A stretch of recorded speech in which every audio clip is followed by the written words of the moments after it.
একদিন একটি মসজিদে একজন আলেম মানুষের সাথে কথা বলছিলেন।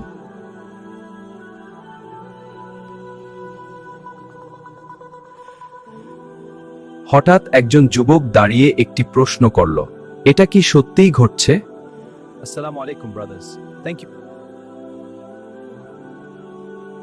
হুজুর, আমার একটা প্রশ্ন আছে।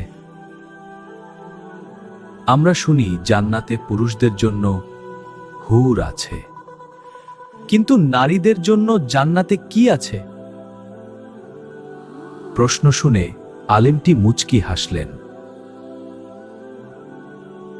তিনি বললেন, তুমি কি মনে কর আল্লাহ শুধু পুরুষদের জন্য জান্নাত বানিয়েছেন?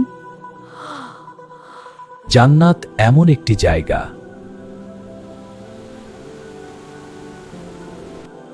যেখানে কোনো কষ্ট নেই। স্বামী স্ত্রী দুজন জান্নাতে গেলে তারা সেখানে একসাথে থাকবে, কারণ আল্লাহ কুরআনে বলেছেন,